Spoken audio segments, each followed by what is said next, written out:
चला काही पुन्हा एकदा तुमच्यासाठी महत्त्वाचा प्रश्न मी घेऊन येत आहे. या व्हिडिओमध्ये आपण पाहणार जे परीक्षेमध्ये काही महत्त्वाचे प्रश्न येतात जे दिसायला सोपी असतात पण सोडवताना वेळ घेतात किंवा आपण वाचल्याबरोबर ते समजू शकत नाही असे काही गणित आहेत. तर ही एक महत्त्वाची मेथड आहे जेणेकरून ते गणित वाचल्याबरोबरच तुम्हाला समजायला पाहिजे आणि त्यामुळेच तुम्ही उत्तरसुद्धा लवकर काढणार आणि दुसरी गोष्ट म्हणजेच की वेळसुद्धा तुमचा वाचणार. ठीक आहे. पहिला प्रश्न आहे 103 गुणिले 97 बरोबर किती? आता आपण सोप्या पद्धतीनं जर उत्तर काढतो तर आपण सरळ घेतो 103 गुणिले 97 आणि यांचा गुणाकार करतो. ठीक आहे. आपण एकदा गुणाकार करून पाहू. पहा 7 1 2101 हातचे आले 2 7 0 0 आणि हे 2 इथे येईल आणि 7 1 7. ठीक आहे. नंतर खालचा गुणाकार करायला 0 आपण पुन्हा येतो. इथे 3 9 त्रिक 2707 2707 आणि 9 0 2707चे 2 इथं आले 9 0 0 आणि हे 2 इथे येणार 9 1 9 आणि या दोघांचा आपण काय करतो बेरीज. तर इथे 1 येणार 7 आणि 2 9 7 आणि 2 9 आणि हे 9 तर 9991 पर्याय क्रमांक 4. आता यामध्ये आणखी एक सोपी पद्धत पाहू. पहा 103 आणि 97. ठीक आहे. आता 103 म्हणजेच किती तर 100 अधिक 3 आणि 97 म्हणजेच किती तर 100 वजा 3. ठीक आहे. आता येथे 100 100 पुन्हा आहेत म्हणून आपण घेऊ 100चा वर्ग वजा. आता इथे वजा का घेतलं कारण की अधिक वजा काय होते वजा होत असते आणि 3 आणि 3 पुन्हा आहेत तर 3चा वर्ग. पहा 100चा वर्ग 10,000 वजा 3चा वर्ग 9. ठीक आहे. 10,000 मधून 9 गेले तर 9,991 हे आहे आपले उत्तर. पद्धत सोपी वाटली असेल तर यूज करा. जर तुमची हीच पद्धत सोपी असेल तर यालाच कंटिन्यू करा. आपल्याला फक्त वेळेचं महत्त्व आहे कारण की गणित सोडवायला आपल्याला उत्तर काढायला खूप वेळ मिळते पण परीक्षेमध्ये आपल्याला 36 सेकंदाच्या वर वेळ मिळत नाही. ठीक आहे. पुढचा प्रश्न 6 व 24 या संख्येचा भूमध्य किती? आता भूमध्य विचारला आहे तर म्हणून दोघांचा गुणाकार हा वर्गमुळामध्ये करायचा म्हणजे 6 गुणिले 24 वर्गमुळामध्ये लिहायचे. ठीक आहे. 6 गुणिले 24 म्हणजेच किती 24 सक 144 वर्गमुळामध्ये राहणार आणि वर्गमुळात म्हणजेच हा कोणत्या तरी संख्येचा काय आहे वर्ग. तर कोणाचा वर्ग आहे हा तर 12चा. तर पर्याय क्रमांक 3 हे आपले उत्तर राहणार. पहा पुढचा प्रश्न. एका पेटीत 2 डझन आंबे आहेत. अशा 24 पेट्यांतील एकूण आंबे किती? ठीक आहे. एक पेटी आहे ज्यामध्ये 2 डझन आंबे आहेत. 2 डझन आंबे म्हणजेच 1 डझन आंबे म्हणजेच किती तर 12. ठीक आहे. 2 होईल तर किती होईल 24. तर काय म्हणणं यांचं एका पेटीत 2 डझन आंबे आहेत. अशा 24 पेट्यातील एकूण आंबे किती? तर 24 एका पेटीत आंबे आहेत. ठीक आहे. तर असे किती पेटी आहेत 24. तर 24 गुणिले 24. आता तुम्हाला कमीत कमी 1 ते 30 पर्यंतचा वर्ग पाठ पाहिजात. ठीक आहे. कुठे कुठे वर्ग काढायला पण वेळ मिळत नाही त्यामुळे पाठ असलेलं चांगले. तर 24चा वर्ग किती होतो 576 पर्याय क्रमांक 4. पुढचा प्रश्न पाहू. पहा 40 मीटर लांबीची पट्टी 7 ठिकाणी सारख्या अंतरावर कापली तर प्रत्येक तुकडा किती मीटर लांबीचा निघाला? ठीक आहे. तर आता आपण कधी कधी काय करतो की 40ला 7ने भागतो पण हे करणे खूप चुकीचे राहणार. सरळ घ्यायचं एक पट्टी आणि त्या पट्टीला 7 ठिकाणी कापायचे. 1 2 3 4 5 6 आणि 7. एक लक्षात ठेवा जर आपण 7 ठिकाणी कापले असेल तर तुकडे हे 8 पडतात. ठीक आहे, तर मोजून घेऊ. हे 1 होईल, हा 2, हा 3, 4, 5, 6, 7 आणि 8. किती तुकडे झाले? 8 तुकडे. आणि टोटल किती मीटरचा पट्टी आहे? तर 40. तर इथे भाग जाईल 8 एक 8, 8 पंच 40. म्हणजेच एक पट्टी किती मीटरची राहणार? म्हणजेच एक तुकडा किती मीटरचा राहणार? तर 5 मीटरचा. पर्याय क्रमांक 3. ठीक आहे, पुढचा प्रश्न पाहू. पहा, 99, 99, 99 भागेला 99. ठीक आहे, आता ही पूर्ण संख्या सुद्धा मोजू शकतो आपण. 9,99,999 भागेला 99 बरोबर किती? तर आपण इथे जर भाग दिला म्हणजेच काय केलं? 9, 99, 99, 99, 99 तर 111 आणि पहिल्याच क्रमांकाचा जो ऑप्शन आहे 111. तर अशा पद्धतीनं गणित सोडवणं खूप चुकीचं राहते. ठीक आहे, पेपरमध्ये आलेलं गणित याच्यावर पूर्णपणे येते म्हणून भरोसा ठेवायचा नाही. कमीत कमी एकदा तरी ते प्रॉपर कमी वेळेत सोडून पाहायचं. पहा, आपण लिहू 9,99,999 भागेला 99. भाग देऊ आपण. 99 एके 99 राहिले काय? 0. हा 9 आला इथे. आता दुसरा 9 आपण इथे घेऊ शकते का? नाही. त्यासाठी तुम्हाला या 9ला 0ने भागायला लागेल. म्हणजेच 99 गुणिले 0, 0. इथे येणार 9 आणि मग हा आपण 9 इथे घेऊ शकतो. मग येणार 9 एक 99 एक 99 आणि इथे 0. ठीक आहे, तर पुन्हा इथे 9 येणार. पुन्हा हा सुद्धा 9 घ्यायला आपल्याला इथे 0 द्यावे लागणार. ठीक आहे, आणि इथे 9 येणार आणि मग 99 एके 99 असा हा आपला भागाकार जाणार. ठीक आहे, तर आपलं उत्तर आलं आहे 10, 10, 1 म्हणजेच 10,101. पर्याय क्रमांक 4. ठीक आहे, आता हे मी तुम्हाला करून दाखवलं. गणिता पेपरमध्ये ही एवढी मोठी पद्धत लिहायची काम पडत नाही. डायरेक्टच करायचं. 99 एक 99 हे 2 कटले, 1 राहिला म्हणून काय केलं आपण? 0 दिला. मग 2 आले म्हणून 99 एके 99 हे 2 राहिले गेले. मग 1 राहिला, पुन्हा 0 घेतला, मग 2 राहिले म्हणजे 99 एके 99 आणि त्याला भाग दिला आपण 1 ने.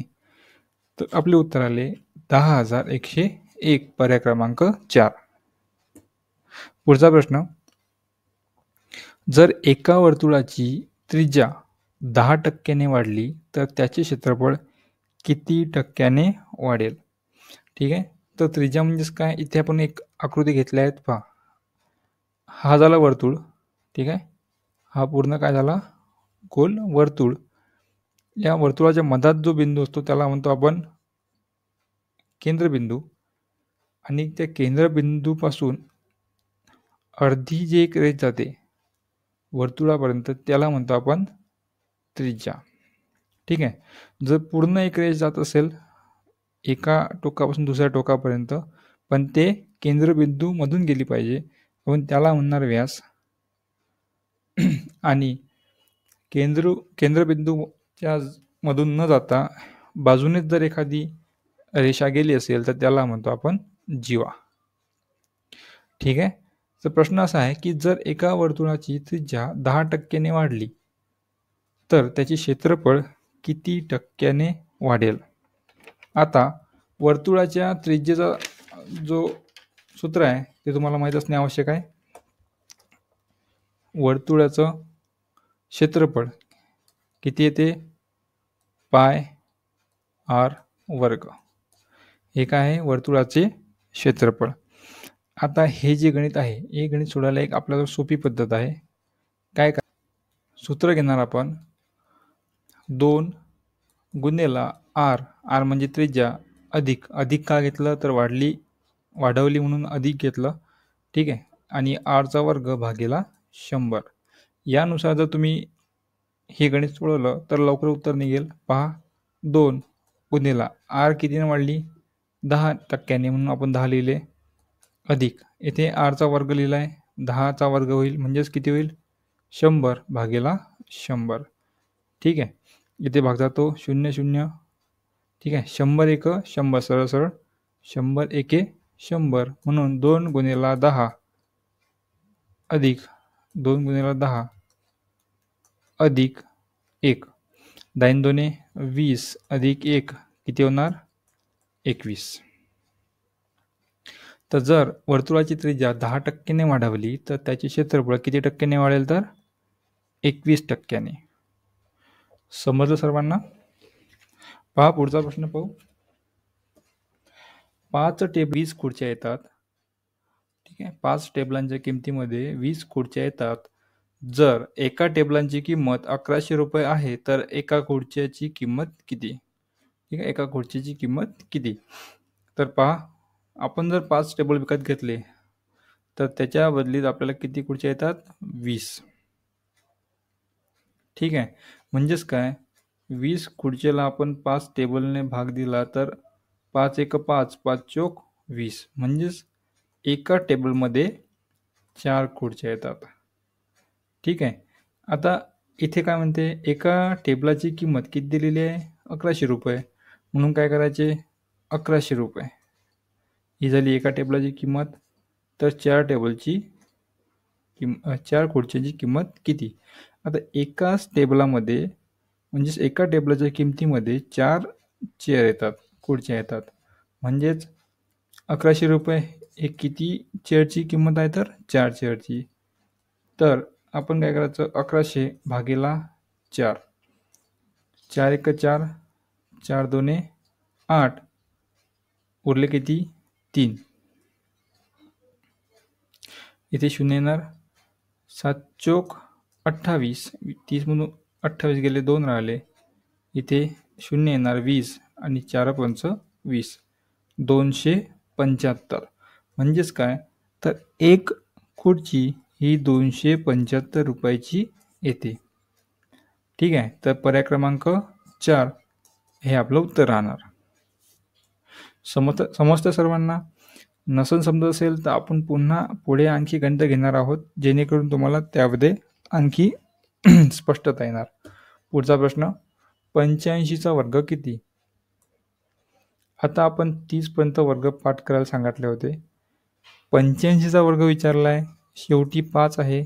तर जेव्हा कधी वर्गा संख्येमध्ये 5 असेल तर आपण त्याची एकदम सोप्या पद्धतीने वर्गसंख्या काढू शकतो. पहा 85 मध्ये जो 5 आहे त्याचा वर्ग लिहून घ्यायचा, किती येतो 25. त्या 5च्या आधीची जी संख्या आहे ती लिहायची, गुणेला त्याच्या पुढील संख्या लिहायची, किती आहे 9, 8 9 72. ठीक आहे, झालं. तर मग 72 25 हा 85चा वर्ग आहे. ठीक आहे, कोणती संख्या घ्या, उदाहरणार्थ 25 घ्या. 5चा वर्ग घेऊ, किती होतो 25. 2चा वर्ग घेऊ, 2चा अंक घेऊ, गुणेला 2 पुढील संख्या 3, 3 दोने 6. ठीक आहे, म्हणजेच 25चा वर्ग किती येतो 625. 15चा घेऊन पहा 15चा वर्ग किती होईल, 5चा वर्ग 25, इथे हा 1, 1च्या पुढील संख्या 2, 1 बे 225, हा झाला 15चा वर्ग. ठीक आहे, पुढचा प्रश्न गौरीच्या वडिलांच्या